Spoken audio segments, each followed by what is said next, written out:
साथियों नमस्कार। कृषि बाजार भरतपुर से मैं हरपाल सिंह। साथियों चर्चा करेंगे सरसों के बारे में, लेकिन उससे पहले आप सभी से वही अनुरोध कि जो भी साथी हमारे चैनल पर नए हैं वो हमें लाइक, सब्सक्राइब और शेयर भी कर सकते हैं। साथियों वैसे तो मंडियों के अंदर मिला जुला असर देखने को मिल रहा है, यानी प्लांटों में कहीं 25 रुपये का सुधार है तो कहीं प्लांटों में 25 रुपये की गिरावट का रुख देखने को मिल रहा है। उसी प्रकार से मंडियों के अंदर भी 10 से 20 रुपये के सुधार देखे जा रहे हैं, यानी कि कुल मिलाकर सरसों की जो स्थिति है वो स्टेबिलिटी की ओर है, यानी कि स्थिरता की ओर सरसों बढ़ चुकी है और आज के दौर में सरसों में स्टेबिलिटी के रूप में ही इस मार्केट को देखा जा सकता है। साथियों भरतपुर मंडी जो 5714 रुपये थी वो बढ़कर के 5725 रुपये के भाव कोट किए जा रहे हैं। उसी प्रकार से हिंडौन सिटी की मंडी 5781 रुपये थी जो 5790 रुपये के भाव कोट किए जा रहे हैं। गोयल कोटा यथावत 5850 रुपये के, जबकि महेश एडिबल 6375 रुपये के भाव कोट किए जा रहे हैं। अडानी बिल्मर 6075 रुपये, उसी प्रकार से बीपी आगरा 6325 रुपये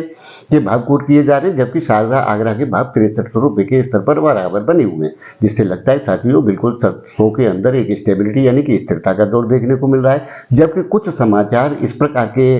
भ्रम के रूप में फैल रहे हैं कि सरकार द्वारा कुछ खाद्य तेल और दालों के ऊपर आयातित जो माल है उन पर कोई स्टेबिलिटी यानी कि उस पर नियंत्रण के प्रयास किए जा रहे हैं। साथियों निश्चित रूप से सरकार आगामी दौर में इस प्रकार के निर्णय ले सकती है, लेकिन फिलहाल के दौर में जो अफवाहों का बाजार गर्म है उससे सतर्क रहने की बेहद आवश्यकता है, क्योंकि पहले ही सरसों के अंदर जो नकली सरसों की रूपरेखाएं दिखाई दे रही हैं, यानी कि पूरे प्रदेश के अंदर जहां देखो वहां नकली सरसों की विक्रय की स्थितियां देखी जा रही हैं, जिसमें पानी डालने पर सरसों घुल जाती है और लैब कंडीशन भी 42% से अबव आ रही है। साथियों निश्चित रूप से कई प्रकार की स्थितियां व्यापारों में हमेशा से सतर्कता की रही हैं, लेकिन भावों की जो स्थितियां हैं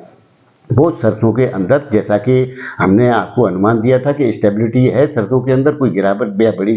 घबराहट जैसी स्थितियां नहीं है। निश्चित रूप से सरसों स्थिर हो चुकी है और आगामी दौर के अंदर मानसून, सरकार और विदेशी बाजारों की स्थितियां, जो कि हम पहले से आप लोगों को आगाह करते रहे कि ये कारक नई सरसों में तेजी के रूप में सामने आएंगे, जो कि वो एक ऊंचाई की स्थिति की ओर ले जाने का प्रयास होगा। साथियों निश्चित रूप से सरकार आने वाले दौर के अंदर आयातों में किस प्रकार की स्थितियां देखती है उसके अनुरूप ही सरसों में आगामी तेजी मद्दी की जो स्थितियां हैं वो तय होंगी, लेकिन इतना तय है कि सरसों के अंदर बड़ी गिरावट की जो स्थितियां देखी जा रही हैं वो निराधार है। बड़ी गिरावट की कोई आशंका नहीं है, सरसों स्थिर हो चुकी है और आगामी दौर के अंदर सरसों निश्चित रूप से अच्छे मुनाफे की ओर यानी कि ऊंचाई की ओर अग्रसर होने की भरपूर संभावना है। तो साथियों आपको हमारी जानकारियां कैसी लगती हैं हमें कमेंट करके जरूर बताएं। तब तक के लिए कृषि बाजार की ओर से आप सभी का बहुत बहुत आभार, धन्यवाद।